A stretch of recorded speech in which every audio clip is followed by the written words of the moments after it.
barigumika impembo yaturika ibikintu gikomeye nyuma Vitali nawe arisumbukuruza hari umuhanuzi witwa Vanessa araza kuri channel hano ngo Vita undi mwaka ngiki gihe mbonye Imana igukorera iki ubukwe yarabumukoreye ariko Vita nanga ni Vitali hindebere buriya ngo namuhanuzi iki iwabo Vitali kuko twakuranye ndimbo bo cyaga igitoki n'ikirayi hari batsinda ndu mukara nisuma Vitali namanani umugore ugiye gushaka mwene muto mwiza si Imana iguteguri ngo ceceka wakana we ngo wowe ngo nturi umuhanuzi arashwishwiza ndamure simuzi sikita ariko ararengana hanyuma twikomereze Vitali ubwo bidatinze kabiri Vitali akoze ubukwe abadespora baramukunda bamuha amafaranga arariye Vitali ngo yari gushaka kugura akamodoka ngo yashaka kugura inzu umugore atinda bidobeje urugo rurasenyutse ubu tuvugana Vitali nta muntu uzahana ari ndetse rimwe mu banyamakuru bakoze ku Impemburo TV ukajya kureba wa wundi wari warashwanye n'ubwo muri social media ni Mama Ndera ni Vanessa mwe mwajyaga kureba wari ufite umugabo uzi kubwiriza cyane w'igikara Aniseti Madamu Aniseti Vitali akajyayo cyane ariko man yamara buriya ngo Imana ishobora kukurwaza ariko inakurwaye Imana ishobora kukurwaza inakurwaye buriya akibugerera na mugenzi wawe niko nawe Imana ikugereramo kumugira ute kumugira neza ubwo abantu benshi bari barifite amagambo bari kuvuga ngo uriya ngo nahanwe ngo umuntu umuyobozi ngo cyangwa ngo wabaye umuyobozi ngo akabakora biriya ariko abantu bo batureba nk'abantu ariko Imana ikatureba mu bumana bwayo Imana ikatureba mu bumana bwayo ikatureba mu bumana bwayo mu kuri kwayo mu rukundo rwabo si niweto gusa nyuma y'uko nje ubwanye Prophete Noheli Peter Lasini Mikoni Zango Unidra nyuma y'uko manuriye minsi muheto kagomba kuva mu gihodi cyangwa se agomba gusohoka Imana igakoresha leta yacu bakamugirira ikigongwe agasohoka nje no guhanura nje hano kuri kamera nzanye ubuhanuzi bw'umuntu witwa Pastor Mutesi ndetse na Bishop Gerard unakiri kuri social media ni ugiye guhinduka umwiza kuri wowe abakurwanyaga impamvu bano bagabo bona ba Pastor Claude ba Ezekiel ba Juste bari kuvuga Mutesi bafite ubwoba batunaritswe umwe muri bo witwa Juste Imana yarayimuniga niyo mpamvu abanyeseze katazonda kuvuga kuri Pastor Mutesi ndetse na Ezekiel bari bose Imana nigiye kubasangira basure turi kumvikana Allo ngiye umunsi wabone cyanzanye nuko yababwire ngo Juste we amaze iminsi ari kurwana n'umutima ngo ni gute nakongera guhura na Mutesi abani babiri dadi hari kumenya ngo mubwire ngo Imana igiye kubaca amande yego Imana ngo Juste ubona ameze nka Dawidi Imana agira umutima guca bugufi ariko Imana yamusanze mufata guca mu ngoto niyo mpamvu abanyavuga katazoya kuvuga kuri Pastor Mutesi ariko Mutesi ni umwana w'Imana Mutesi yarahamagawe Mutesi muri social media yaravuzwa abantu bamuciraho iteka niyo amabwira ngo ni ukuri kwempamagaye Imana ngo Mutesi ni umunyabugingo ntabwo azarimbuka ntabwo azakenyuka kabiri Imana n'ibyareye kuri Mutesi byose yari ibizi yanze ko Mutesi azarira amarira atazigera ahora afitiye Mutesi ishyari bafite ishyari y'uko hari ikintu gikomeye nyuma y'uko Mutesi Imana igiye kumukiza igiye kumukorera Mutesi Imana igiye kumwubakira urugo rw'umugisha amagambo aceceka icya kabiri we na Bishop Gerard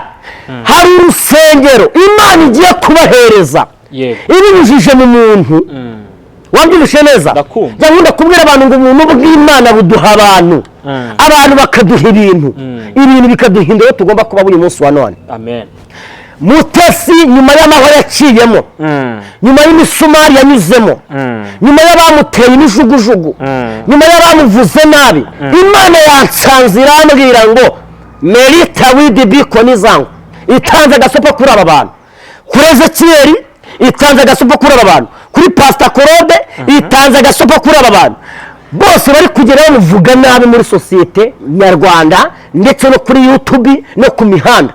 Imana yambwiye ngo igihe mwasebereje Mutesi kirahagije, nimurekera. Mbifurize amahoro y'Imana aho muherereye hose ku isi. Nimbiri mu gitondo nkwifurize igitondo cyiza, nimbiri mugoroba nkwifurize kugira umugoroba mwiza. Ngende yori nk'ibisanzwe uyu munsi ngiye kubana n'umuhanuzi Prophet Byuka Urabagirane Noheli, umwe mu bagabo bahanuriye Miss Muheto, ahanura ifungurwa rye rirasohoka. Prophet, uraho neza? Turaho, turashima Imana. Amahoro y'Imana abana namwe. Murakoze cyane, Yesu abaha umugisha. Suhuje abakunzi bizi kamera zose ziri hano. Urongera ijwi? Suhuje abakunzi bizi kamera zose ziri hano, Imana ibaha umugisha. Amazina ni Prophet Noheli Byuka Urabagirane. Umushakamba utagira imbeho mu nda, umwana wa Yesu Kristo. Mwana wa Yesu Kristo. Koko suri umwana we? Impamvu mvuga ngo ndi umwana wa Yesu Kristo, yamennye amaraso ku musaraba. Ubundi umuntu wavutse mu bise by'amaraso ya Yesu.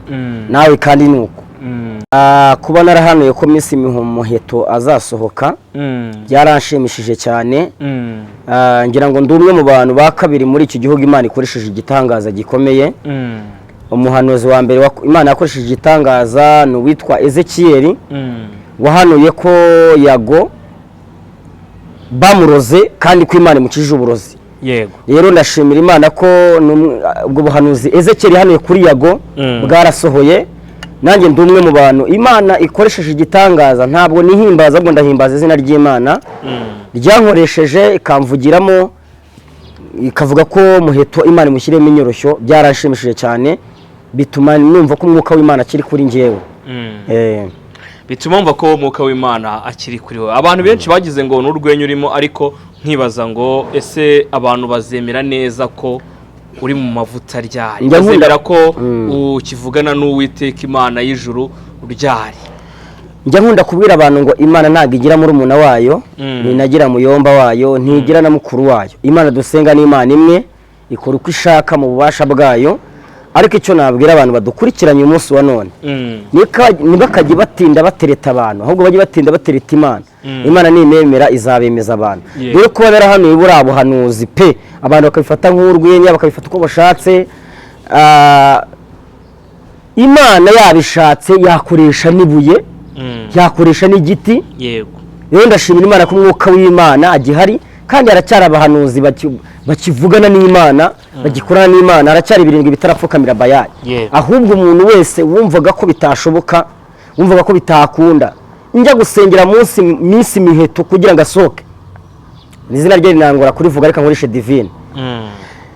Njya kumusengera, nari maze iminsi ni mu masengesho y'iminsi 2, ariko mu masengesho nari njye kuyakorera ahantu bita kwa Elize. Elize mu producer uherereye ahantu bita Remera. Yakoze kuri piano ndi gusengerayo, numva umwuka w'Imana aramfashe. Uyu mugabo rero witwa Elize Pro ni umuproducer mwiza cyane uherereye ahantu bita Remera, arimo aracuranga. Numva ijwi rirambwiye ngo genda ujye gusengera Miss Muheto, kuko ndi Imana ije kumugira kumugira neza. Ubwo abantu benshi bari barifite amagambo bari kuvuga ngo uriya ngo nahanwe, ngo umuntu umuyobozi, ngo cyangwa ngo wabaye umuyobozi ngo akabakora biriya. Ariko abantu bo batureba nk'abantu, ariko Imana ikatureba mu mwana bwayo. Imana ikatura mu mwana bwayo, ikatura mu mwana bwayo, mu kuri kwayo, mu rukundo rwabo. Si Miss Muheto gusa. Nyuma y'uko njye ubwanye Prophet Noheli Peter Lasini Mikoni Zango Unidra, nyuma y'uko manuriye Miss Muheto ko agomba kuva mu gihodi cyangwa se agomba gusohoka, Imana igakoresha leta yacu bakamugirira ikigongwe agasohoka. Nje no guhanura, nje hano kuri kamera nzanye ubuhanuzi bw'umuntu witwa Pastor Mutesi ndetse na Bishop Gerard, ndetse n'umuntu witwa Rugagi. Ubwo nibwo buhanuzi nzanye hano kuri kamera nje kunyuzaho. Ndi gusenga mu ijoro, Imana yansanze. N'ijwi ry'Imana naryiyumviye. Riza bwa mbere, riza bwa kabiri, riza bwa gatatu. Biba ngombwa ko nje hano kuri kamera. Dewi Emima Shandong Dry bivuga ngo icyo tuzahambira mu isi no mu ijuru kizagira gute? Kizahambirwa. Icyo tuzabohora mu isi no mu ijuru kizabohoka. Ikindi aha kuri kamera nje guhanurira ubuzima bwa Pastor Mutesi, nijyamye ijwi ry'Imana ryansanze rirambwira ngo Mutesi mbanze musomera rino jambo ubundi ntambutse ubuhanuzi. Luka 7:13. Yego. Bibiliya iravuze ngo umwami Yesu amubonye amugirira imbabazi, aramubwira ati wirira, yegera ikiriba agikoraho, abari bakikoreye barahagarara, ati muhungu ndagutegetse byuka.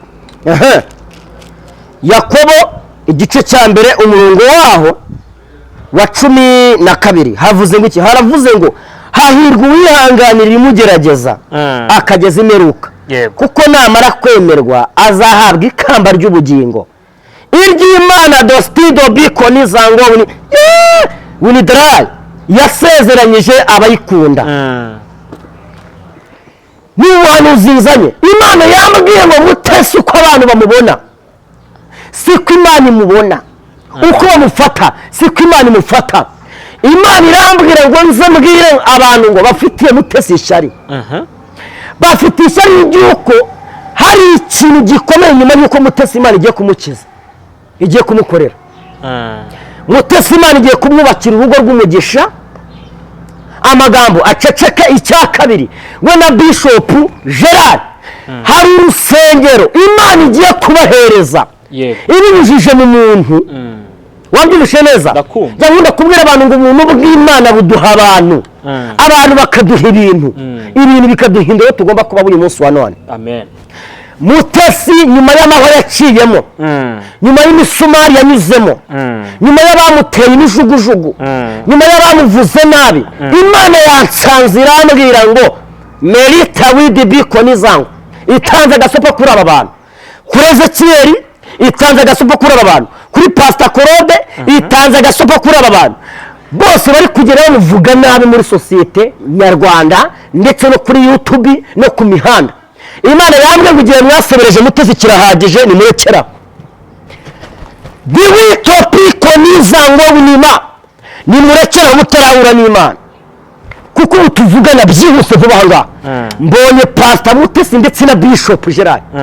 Hari umuntu Imana ibatumyeho, mvugira ngo amen. Ibatumyeho umusamariya mwiza.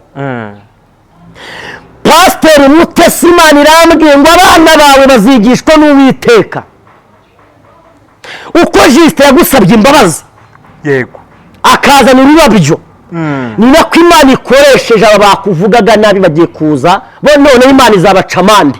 Mutesi Imana niyo niyiturize, Imana igiye kumucira amande y'aba bagabo. Tara salawi Mana we koniza ngo Imana yamwe ngo Pastor Mutesi uko umuntu witwa Yobu Imana yamuciriye amande Biludadi n'aba Sarafire niba banuza n'abandi bose, niko Imana igiye kumucira amande. Aba bagabo bamwibasiye bakamuvuga nabi, Imana igiye kubaca amande. Kandi aya mande nta handi bazayajyana ko bavuze nabi ku Mana, ariwe Pastor Mutesi. Mutesi Imana yambwiye ngo n'umwana Imana ifata nk'ikinege kuri yo. Dewitopifo yambwiye ngo ni Imana yambwiye ngo n'umwana wayo imubumbatiye mu mababa.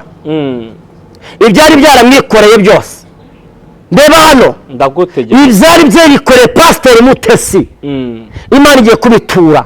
Ariko Imana yambwiye ngo kubwo kwihangana kwa Bishop Gerard Karasi enema akabana na Mutesi akamuba hafi, abandi bakamuvuga gaceceka, abandi bakamurwanya gaceceka. Imana yambwiye ngo Bishop Gerard agiye kugira umugisha kuri Pastor Mutesi, kuko hari umuntu uri mu gihugu cyo hanze ugiye gutanga ubufasha. Merita widi bikoni zango winima, ibi ndabivuze Prophete Noheli, mugiye kubibonesha amaso yanyu. Ibyari byikoreye Mutesi bigiye guturwa byose. Rero niyo mpamvu nje kubwira abantu badukurikiranye ngo mujye mwirinda kuvuga umuntu wavuzweho n'Imana nabi. Mujye mwirinda kuvuga umuntu wimikishijwe amavuta n'Uwiteka.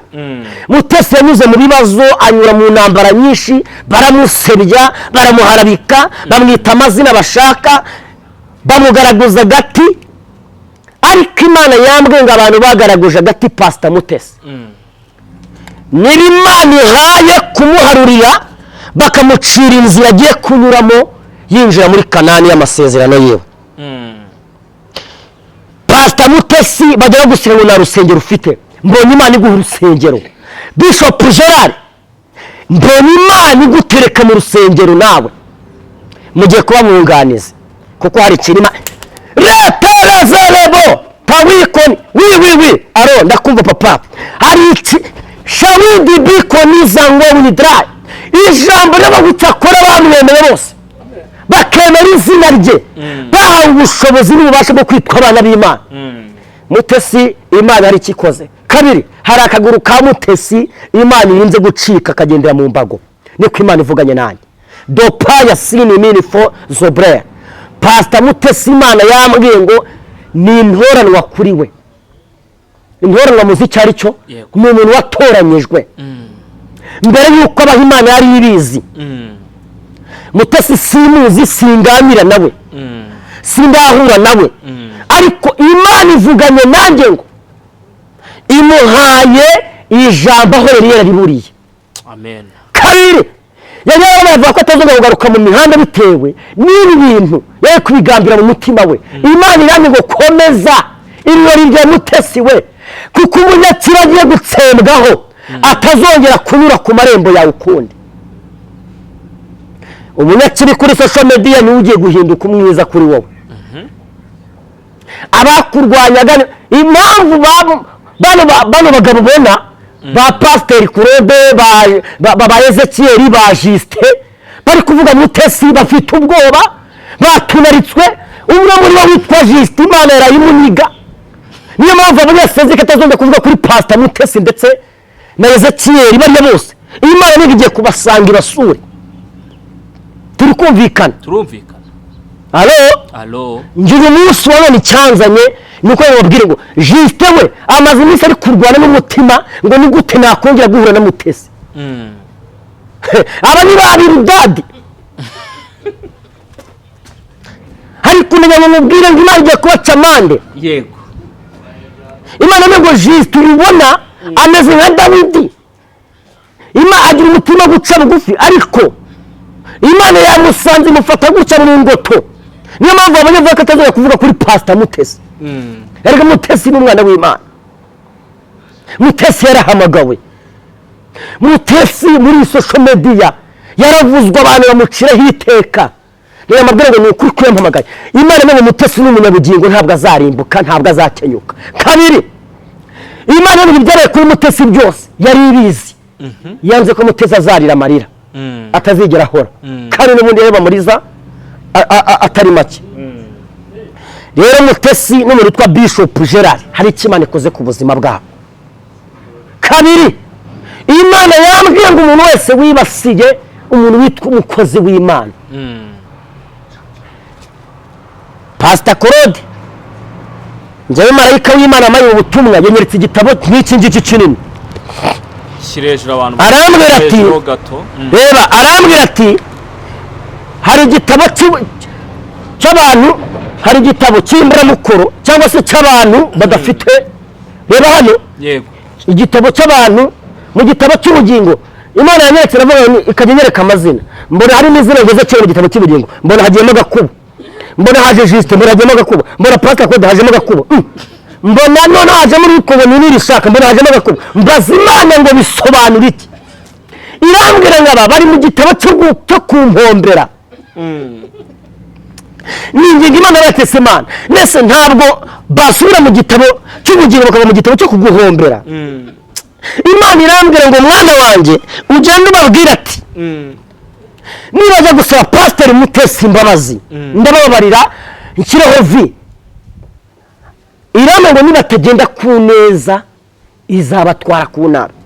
Ngo ubwo bahanuzi nari nzanye njyewe narababwiye ngo ubu mpagaze mu mavuta y'umuntu witwa Apostle cyangwa se Bishop Rugagi.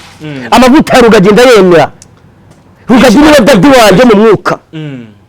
Rero niyo mpamvu ndahanuye nuko namwe muraje mu nseke muvuga amagambo mushaka, nuko namwe ko minsi Imana imusohoye imworohereje bamwe baraseka.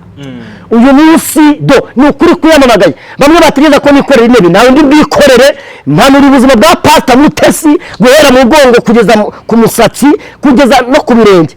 Imana ikoze deliverance mu mubiri wa Mutesi. Ibyo bamutezaga abifuza ko yapfa, abifuza ko yamwara, abifuza ko yakorwa n'isoni, oya nibikibaye kubera ikiza kiye nk'umusesenguzi nka Korode bavuze batinye kongera kuvuga Mutesi nagiye kubona mbona hagaze imbere yanjye. Mbona ameze nk'izahabu iri gushashakirana, mbona haje ikintu cyitwa uruziga ku mutwe we gutya, umuziga akantu kameze nk'uruziga kariho inyenyeri zimyasa, ndakabona inyenyeri ziri ku myasa. Imana yamubwira ngo nguyu umwana wanjye nkunda nkamwishimira. Bamuvugiye amagambo bashaka ariko ngiye kubacecekesha igihe kirageze ngo mbacecekeshe. Rero mbivugiye aha Pastor Mutesi, Imana yaragukaranze irapfundikira, igihe kirageze ngo usohoke uvuge bibyemere, ugende byemere, uturaga ruririmbe mukobwa w'i Siyoni. Gutabarwa kwawe kurabonetse. Oya si Gutabarwa kwa Pastor.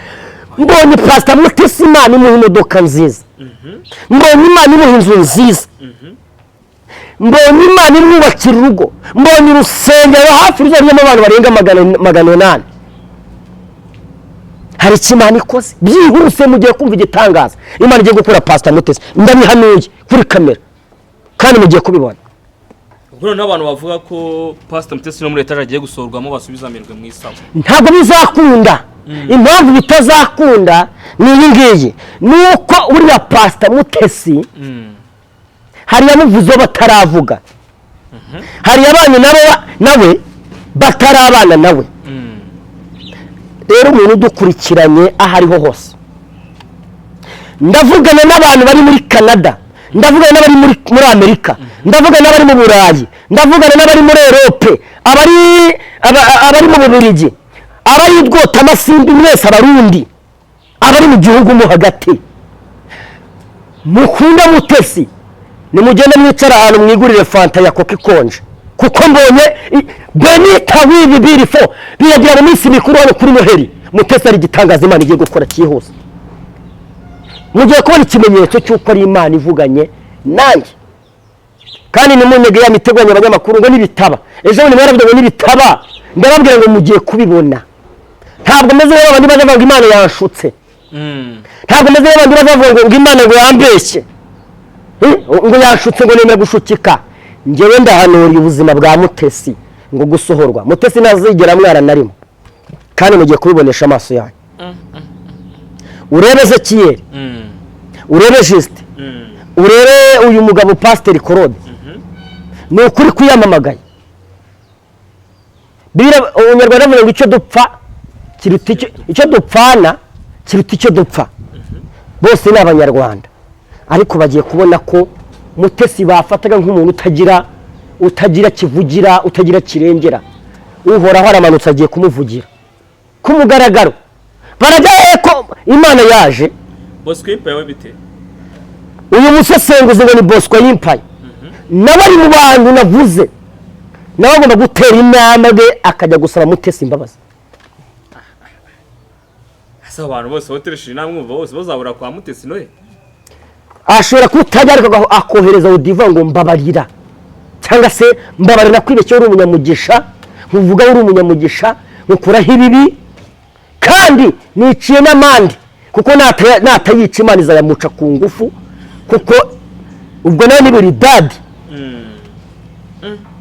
natayica Imana izayamuca ku ngufu. Ndahanuye nta bintu byinshi nongera kuvuga. Abasenga ni musenge. Iyi si ya none ikeneye amasengesho yabera. Hari inkuru imwe numvishije Ezekiel yavuze, ariko ari ikibazo nshaka kubaza. Mbere yuko wenda ngomeza niriye jambo riri muri Bible wenda Mutesi cyangwa se Bishop Jean bari buze kugenda bagasoma, cyangwa se niri uri buze guhajisha na Ezekiel na Pastor Claude na Nibishaka na Bosco.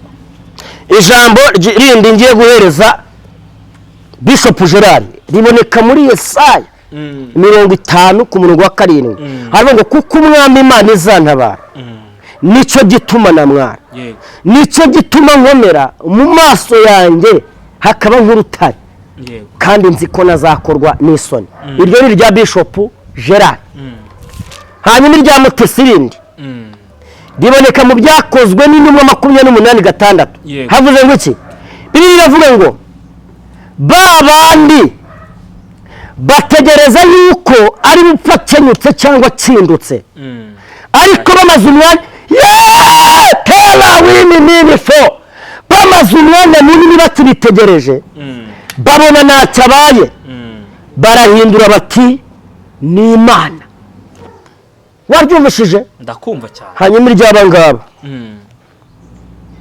iry'abangaba nabyo sibyo bivuze nk'iki riravuze ngo riboneka muri Yesaya 7:7 ni ijambo rya Bosco y'impaya rya Pastor Claude rya Pastor Evra Pastor Justin rya Ezekiel ubu ukuntu rivuga Pastor Claude arimo nawe arimo riravuze ngo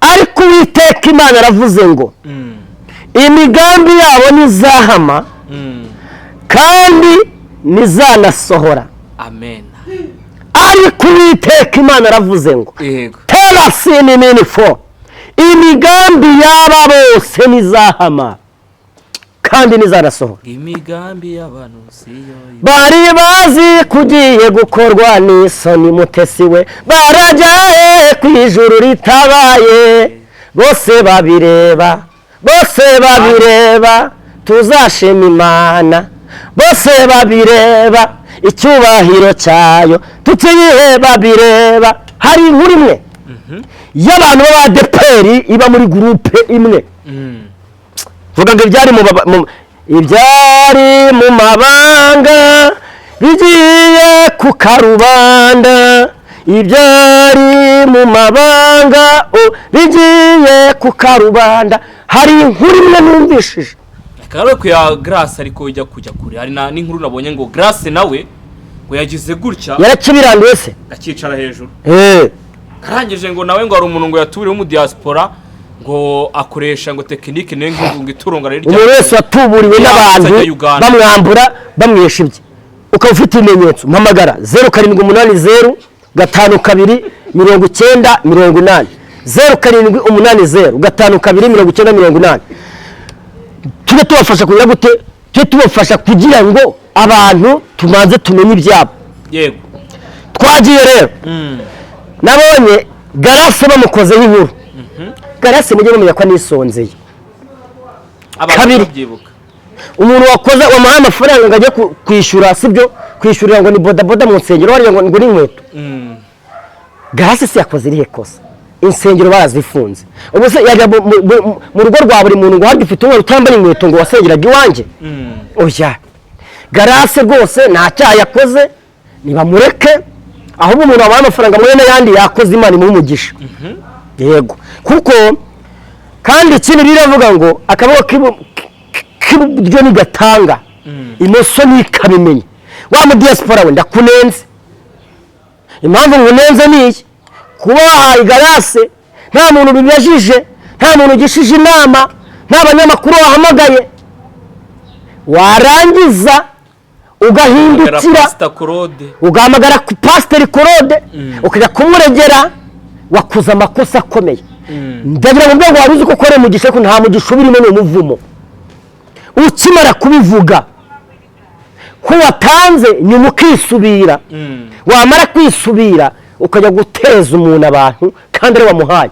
ataguhatirije ubu najya muri Amerika nkajya guhatiriza umuntu ngo namenyenyere cyangwa uyikanda ubishaka ufite umutima wo kubikora ariko kubera ko wabizanye kuri social media nta mugisha wakoreye ntawo ubwo mugisha wisuvamo none umugisha wisuvamo Bibiliya iravuga ngo akaboko k'indyo ni gatanga karambuye imoso nikabimenya bivuze ngo mu diaspora yari iki yari indyo ikore mugisha kuri Grace akiribwira imoso Pastor Claude murabizi nawe nabanga itamena ibintu byose imicira arayimena Claude nyine isabivuga da rero niyo mpamvu mvuga ngo ntabwo mvuze nabi ariko icyo nshatse kuvuga ni iki Claude mwemera nka papa wanjye nta kibazo ariko ni iki ni imoso yabaye imoso nyine yahise abivuga wa mu diaspora urumva nta mugisha wakoreye bivuze ngo ashatse guteranya abakozi b'Imana cyane cyo kora niyo muntu uzajyuma ujye umfasha umubikuye ku mutima ntujye guca kwa kanaka guca ku munyamakuru juste uramutse umuciyeho yayarya uciye no kundi munyamakuru wese narukundo n'undi wese yayarya umwese yise ashobora kumanga 200 umwese yise amanga 200 rero niyo mpamvu mujye muca kwibwe bamuhaye ngasayise amanga Ezekiel yagwangahe 200 ayahaye juste yagwangahe amwese yise shayamijana Erega juste afite umuryango munini mugari ashobora kuba afite crise yo kuvuga ati umwana wanjye Minerval uri kumva ati Noheli ni single n'ubundi gato senkana bamo agatavuga ati aba muri senkana ati Noheli akira mwana wa mama bufashe iri jana ka Teresa akabaza ikenyereyeho aha mu pastor Claude we mayanga yaguhe Claude yavuga ati muhungu wa fata akamoto nsange Nyamata nkubwire akabaza akajya kungura inyama yagira ati rero fatira ijana mwana wanjye twabanye neza ngene wishyura inzu anikora gutyo se anigira gutya agira ati mwana wanjye rero mwana wanjye mwana wanjye akabakira mu butaka akabaza akajyana ahantu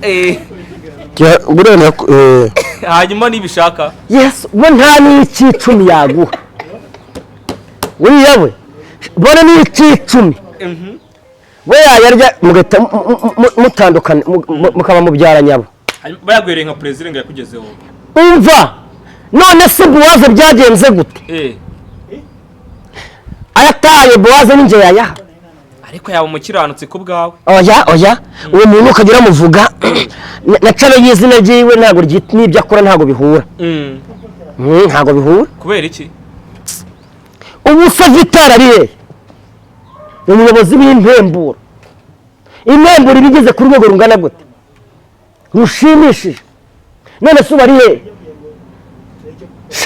shosho media nari nzi ko ari ahantu tugiye kujya tubwiririza abantu bakabona agakiza kumbe nibyo rimbukiro rya mbere nabonye social media imbuga ni ikibukira kuri Vital Noheli Vital ndamwibuka ari umudiji batsinda munsi ya DPR yego icyo gihe nari umunyonzi ntwara igare yego Vital nkamwibuka abaninga atajya gukora utuntu tw'uturirigisi afotora amafoto yambara ipantaro n'inkweto yahengamye ari umukristo ku Gasave ntabwo mvuze nabi we Gasave asenga akunda gusenga Vital na Vital buriya icyo gihe afite indirimbo yitwa mu butayu ndi no mu butayu nyine akajya anyandikira rigisi y'indirimbo zicaho igihe kiragera Vital afungura YouTube channel yitwa ngo DNA Ministries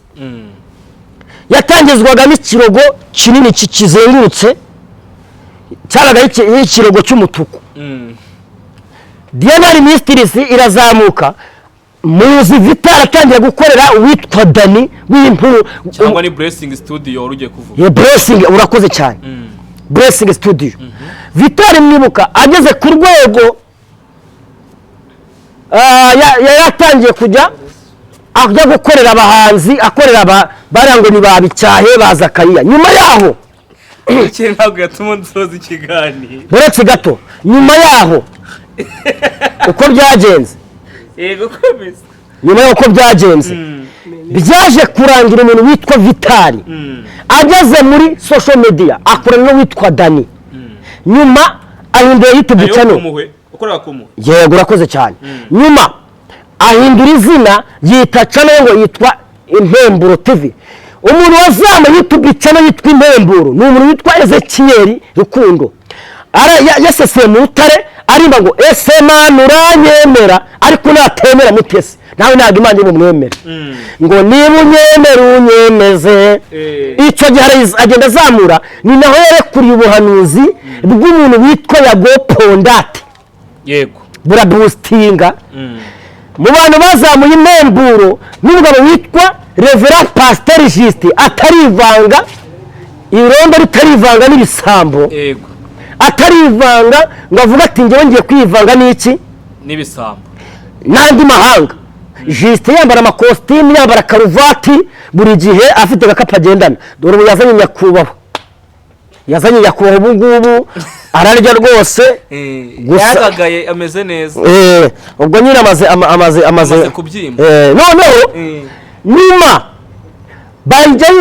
barigumika impemburo iraturika ibi kintu gikomeye. Nyuma Vitali nawe arisumbukuruza hari umuhanuzi witwaga Vanessa araza kuri channel hano ngo Vita undi mwaka ngiki gihe mbonye Imana igukorera iki ubukwe yarabumukoreye ariko Vita nanga ni Vitali ntundebere buriya ngo namuhanuzi iki iwabo Vitali kuko twakuranye indirimbo bose cyari igitoki n'ikirayi hari batsinda ndu mukara nisuma. Vitali namanani umugore ugiye gushaka mwana muto mwiza si Imana iguteguriye ngo ceceka wakana we ngo wowe ngo nturi umuhanuzi arashwishwiza ndamureka.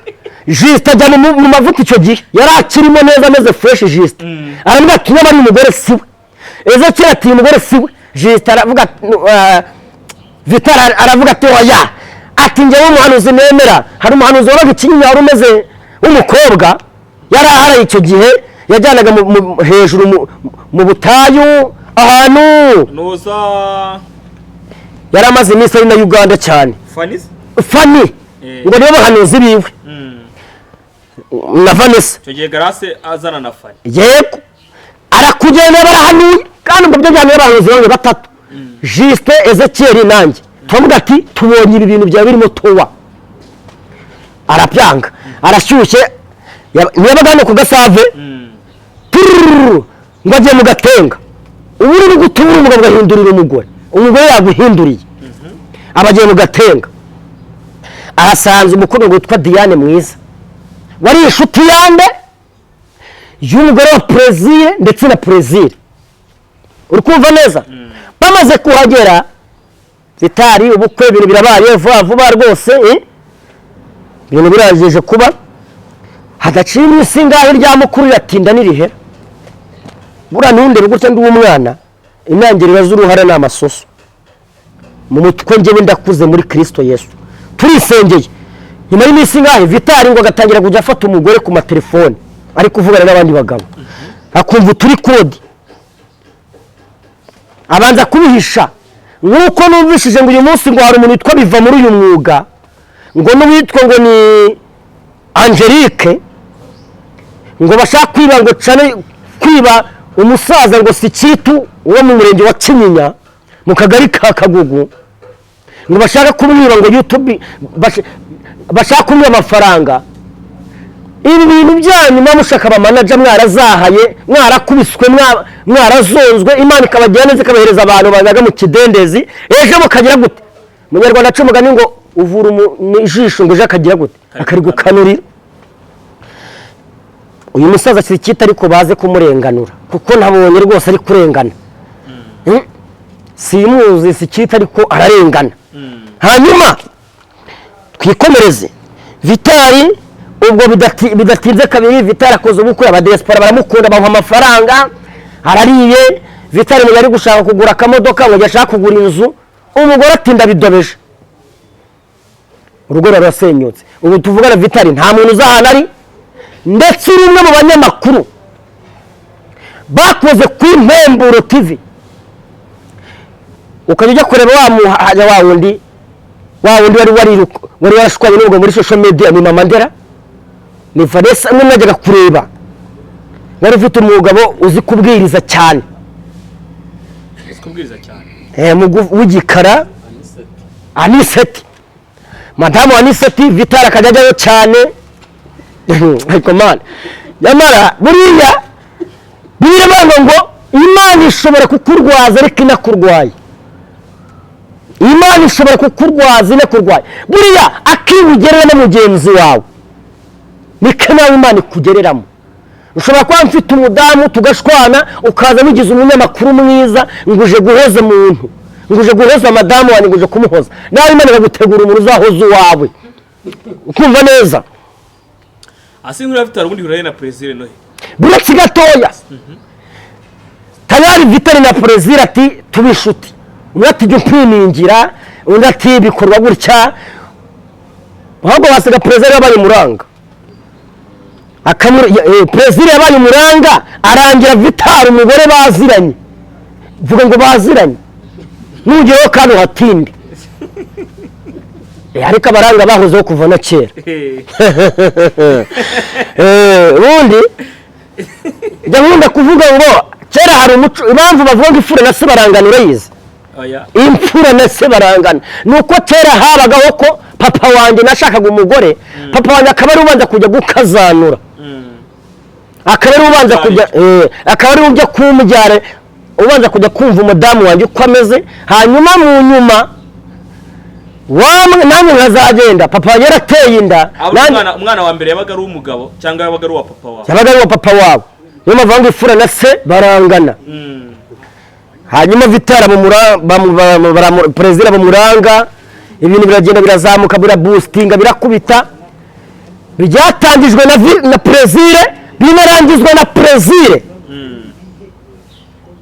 Plaisir watangije ibi bintu ni nawe wabirangije wabyoroshije niwe watangije ibintu ni nawe wabirangije Plaisir si ibyo gusa Plaisir ni umwe mu banyamakuru mwagiye mubona muri social media yerekana ishusho yo kwera no gukiranuka ariko muri bindani bitarimo rero izo ni inkuru zose Vitali rero sasa uko yatinyaga Plaisir ngo ni umukire atinya Plaisir atafite amafaranga ngo afite abakomeye Vitali ahitamo kugira ute kuburirwa irengera arigendera impemburi yagendera cwekerera iramanuka yari yazamukira amanuka no hasi ngo birangiye nawe umunyamakuru wayisigaye urarwaza ubura nibivamo nawe urayijugunya uburi ku ntoranwa ahubwo bose b'intoranwa agukandira inyenyeri y'uyu mugoroba kugurira akantu katari ku mushahara kuko niba ari abantu iyi cyane yitwa intoranwa nayo yari ifite abadayimoni itava hwiri kuva wayigeraho iri kuzamuka ndakubwiza ngo komera amashyi mwana wa mama merci wamfura niyo mpamvu nyiri intoranwa cyangwa se n'uyikorera agukandire uyu munsi ashatse yakwicaza ahantu ukareba ukaba uri kureba pisine ureba amazi n'ubundi mu ijuru ntabwo ndagushimiye murakoze cyane reka ngushimire ariko nsoze mbwira abantu ngo abantu bashaka nimero za Prophet Noheli zirasi ikiganiro twakoze ndetse no mu kiganiro hagati zinarimo ariko n'ubwo tunasoza kunyuka zo ko hari abantu bashaka kuza gusoza ikiganiro akazumva ni 078 0 52 90 Imana ibamugisha Prophet Noheli byukura bagirane fate kuri mu kiganiro ngena riho nk'ibisanzwe reka mbashimire mwe mukomeze gukora subscribe like share ndetse na comment yabifuza gusigana na Noheli nkamamagara kuri nimero cyangwa se mukamwandikira no kuri WhatsApp n'abashaka kumpesha umugisha n'abashaka kumpesha umugisha abashaka kugira ukwezi kumwe numvisha se nkana atari menshi